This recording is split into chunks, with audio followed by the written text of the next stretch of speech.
네, 한 주간 있었던 정치 이슈를 콕콕 집어서 정리해드리는 순서 주간 이슈픽 코너입니다. 김지수 아나운서 나와 있습니다. 안녕하세요. 네, 안녕하세요. 네, 반갑습니다. 바로 그 첫 번째 이슈픽부터 살펴볼까요?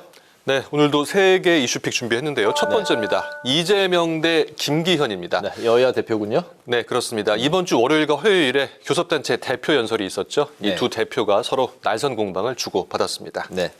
먼저 그 이재명 대표가 월요일에 있었고 또 김기현 대표가 이어서 다음 날 이제 대표 연설을 했는데 네. 이재명 대표의 연설부터 살펴보죠. 불체포 특권을 포기하겠다고 해서 깜짝 발표를 했어요.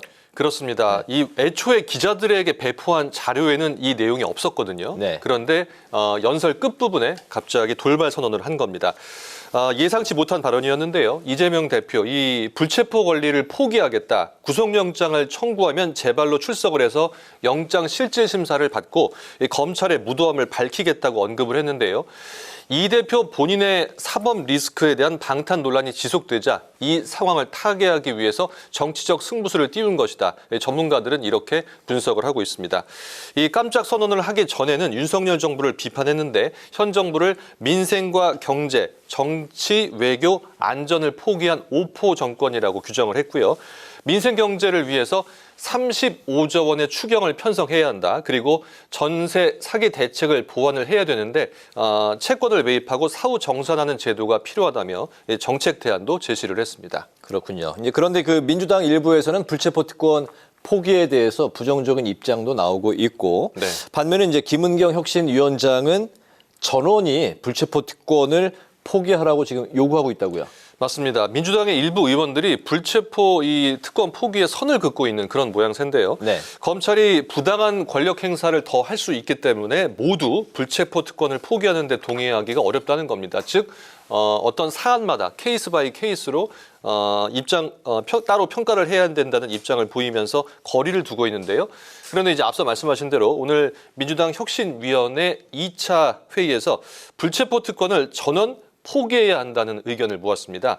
혁신위는 민주당 국회의원 전원이 불체포 특권을 포기하는 서약서를 제출하고 향후 국회의원 체포 동의안 가결을 당론으로 채택할 것을 당에 요구한다고 밝힌 상황입니다. 그렇군요. 사안마다 따로 불체포 특권을 포기할지 이제 아니면 그 사안에 대해서 이제 평가를 할지 아니면 이제 일사불란하게 전원 포기를 할지 이게 지금 맞서고 있는 상황이군요. 네.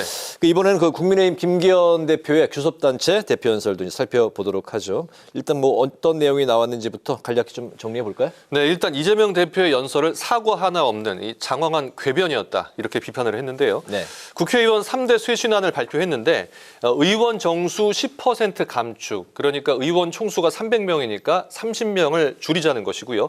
무노동 무임금 제도를 도입하고 불체포 특권을 폐지하는 3대 쇄신안을 내놨습니다. 또 이재명 대표의 추경 편성 요구에 대해서도 빚을 얻어서 해야 되는데 그 돈은 어디서 나오나 추경 중독을 끊어야 한다고 선을 그었고요. 중국인의 투표권을 제한하고 외국인의 건강보험 무임승차를 막겠다는 내용도 언급을 했습니다. 네, 이날 김기현 대표가 상당히 격앙된 격정적인 어조가 이제 또 이제 화제가 됐는데 네. 문재인 정권 또 민주당을 비판했죠. 그렇습니다. 이 언성도 상당히 높았고요. 또 격정적인 발언들, 거친 발언들을 쏟아냈는데요. 네. 문재인 정권 5년 동안 뭘 했나? 조국 같은 인물이나 감싸고 돌던 반쪽짜리 대통령이다. 이렇게 주장을 했고요. 네. 이재명 대표를 향해서도 야당 대표라는 분이 중국 대사 앞에 가서 조아리고 훈계를 듣고 오냐며 정말 강하게 비판을 했습니다. 네. 김기현 대표 연설에 대해서 야당에서는 이제 어떤 입장을 내놨습니까? 네, 내로남불로 일관한 연설이었다고 비판을 했는데요. 이재명 대표는 여당으로서 이 나라를 어떻게 책임질지 어려운 민생 경제 문제를 어떻게 해결해 나가겠다 이런 말씀보다는 오로지 남 탓과 이 전 정부 탓만 한다고 지적을 했고요. 정의당도 국회의원의 정수를 축소하는 것은 권력 독점을 강화하자는 것이라며 혹평을 했습니다. 네, 내로남불에 대한 비판이 여야 뭐 넘나들면서 계속 이 단어가 나오고 있군요. 네. 두 번째 이슈픽으로 넘어가 볼까요? 어떤 내용일까요? 네, 요즘 이슈가 되고 있죠. 킬러 문항 사라지납니다. 네. 윤석열 정부가 교육개혁에 지금 본격 착수를 했거든요. 그러면서 이 과정에서 킬러 문항이 논란이 되면서 여야도 또 공방을 이어가고 있습니다. 네, 킬러 문항이 말씀하신 대로 논란의 중심이 됐는데 이게 또 이제 뭐 킬러 문항이 없고 평이해지면 또 이제 물수능 논란이 또 일기도 그렇죠. 하고 불수능, 물수능 또 이게 왔다 갔다 합니다. 이번 논란이 어디서부터 시작이 된 거죠? 네, 처음에는 윤석열 대통령이 이 학교 수업에서 다루지 않는 내용들은 출제해서 배제해라. 이런 내용을 지시를 했다고 이주호 교육부 장관이 이 브리핑을 한 겁니다. 네. 이 브리핑을 했는데 이렇게 브리핑을 하자 올해 수능 문제 지금 말씀해 주신 대로 물수능 되는 것 아니냐, 너무 쉬워지는 것 아니냐 이런 난이도 문제가 지금 논란이 된 겁니다. 네. 그러자 대통령실이 이제 추가 입장을 발표를 했는데요. 쉽다 어렵다의 난이도를 말한 것이 아니다. 그것이 아니고 대학 전공 수준의 어려운 문제들이 출제가 되면 사교육에 의존하는 문제가 생긴다. 킬러 문항 때문에 이 사교육에 의존하게 되는 문제를 지적한 것이라는 추가 입장이 나왔습니다.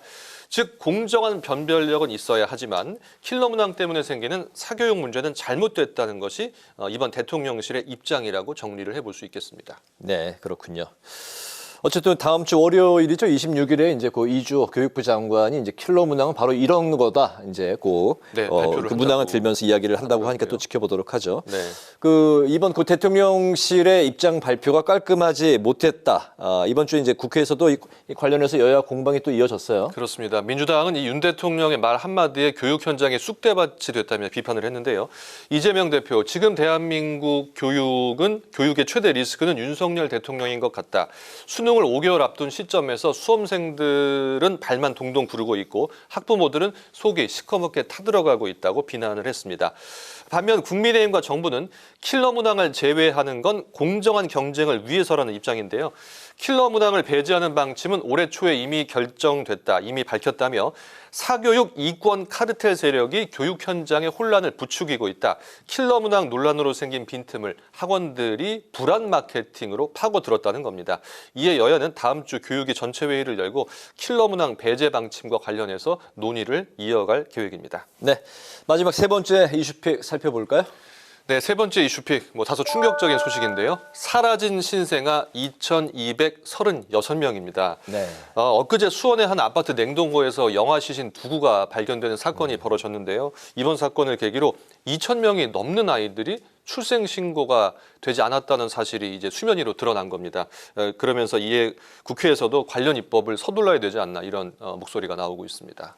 그 아기를 낳기 위해서 그토록 노력하는 부모들도 그 부부들도 그렇게 많은데 네. 굉장히 정말 가슴 아픈 그런 뉴스였습니다. 그렇습니다. 먼저 그 시신이 발견된 경위가 이제 궁금하고 어떻게 그 2,000명이 넘는 아이들의 출생 신고가 안 됐다. 이것도 정말 그 믿기 힘든 그런 뉴스네요. 그렇죠. 지금 2023년을 살고 있는 대한민국에서 이런 일이 발생했다는 것 자체가 정말 믿어지지가 않는데요. 네. 일단 경위를 살펴보면 감사원이 조사를 했습니다.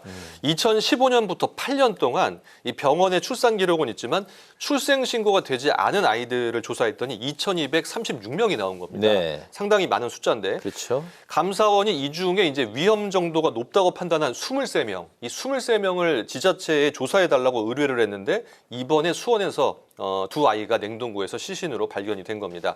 이 부모가 2018년과 19년에 아이를 낳자마자 살해를 하고 자신들이 살고 있는 아파트의 냉동고에 시신을 보관한 건데요. 2,236명 중에서 단 1% 정도 23명을 조사했는데도 지금 이런 일이 발생을 했고 네. 이외에도 지난해 한 명이 영양결핍으로 사망을 했고요. 또 한 명은 인터넷을 통해서 아이를 넘긴 것으로 조사가 됐습니다. 네, 굉장히 가슴 아픈 그런 뉴스인데 국회 이제 보건복지위원회에서 이제 관련한 현안 질의가 이제 나왔습니다. 여야 모두 이제 대책 마련에 나서겠다고 하는 입장이죠. 그렇습니다. 보건복지위원회 소식 먼저 보면요. 어제 전체 회의가 있었는데요. 조규영 보건복지부 장관이 출석을 했습니다. 병원에서 출산하고도 출생신고가 안 된 아이가 2,000여 명인데 병원 밖에서 출산한 아이는 추적조차 불가능하고 누구도 생사를 알기 어렵다는 이 국민의힘 김미애 의원의 질문이 있었는데요. 이에 조 장관, 정부가 예방접종 때 나오는 그 임시 신생아 번호만 가지고 있기 때문에 추적할 방법이 없다며 앞으로 아기 엄마의 인적사항을 입수해서 추적 조사할 수 있는 그런 대책을 마련하겠다, 신속하게 마련하겠다고 밝혔고요. 또한 여야 모두 오늘 회의에서 이런 일이 재발되지 않도록 제도를 보완하고 근본적인 방지책을 마련하겠다며 한 목소리를 내고 있는 상황입니다. 네, 한동안 이제 사회적인 이슈가 될 것 같은데 정말 네. 그 대책 마련이 시급해 보이는데 그런데 이 문제를 이제 해결하려고 하면 국회에서 이제 입법을 해야 되지 않습니까? 그렇습니다. 근데 이제 출생 통보제가 국회에 계류 중이라고요. 그렇습니다. 지금 법사위에 계류 중인데요. 현재 지금 상황을 살펴보면요. 네. 현재는 아이가 태어나면 무료로 예방접종을 하고 이 기록을 가지고 임시 신생아 번호를 받습니다. 네. 하지만 이 법적으로 인정받기 위해서는 부모가 이제 따로 출생 신고를 해야 됩니다. 그 임시 신생아 번호를 받는다고 자동으로 지자체에 통보가 아직은 안 되는 시스템이라고 하더라고요. 네. 그런데 이제 부모가 출생 신고를 안 해도 5만 원의 과태료만 부과되기 때문에 사실은 뭐 강제성이 뭐 없다고 볼 수 있겠는데요. 이에 따라 의료기관이 신생아 출생 시 의무적으로 출생 사실을 지자체에 신고하는 제도인 출생 신고제가 국회를 통과한다면 뭐 출생 신고를 하지 않는 것을 좀 근본적으로 막을 수 있는 제도가 될 것 같은데요. 앞서 말씀드린 대로 국회 법사위에 계류 중인 것으로 파악이 되었습니다. 다만 이 출생 신고제가 제도화가 되면 그 신분 노출을 꺼리는 친모들이 있을 수 있거든요. 이런 네. 친모들이 병원 밖에서 출산하는 경우도 생길 텐데요. 이를 막기 위해서는 또 익명이 보장된 상태에서 산모가 출산할 수 있는 보호출산제, 이 보호출산제가 필요하다는 얘기도 나오는데요. 하지만 보호출산제 역시 복지위에 계류 중인 만큼 이 국회가 법의 테두리에 속하지 못한 아이들을 위해서 입법을 서둘러야 한다는 주장이 제기되고 있는데요. 뭐 어쨌든 결국 이 출생신고제와 보호출산제가 국회에서 시급히 논의가 될 것으로 보이는데요. 좀 빨리 우리 아이들을 위해서 입법을 서둘러야 될 것으로 보입니다. 네, 이런 이제 불행한 뉴스가 다시 이제 들리지 않도록 여러 가지 이제 입법의 보완이 정말 말씀하신 대로 네. 시급해 보입니다. 오늘 주간 이슈픽 여기까지 듣겠습니다. 오늘도 김지수 아나운서 수고 많았습니다. 네, 고맙습니다.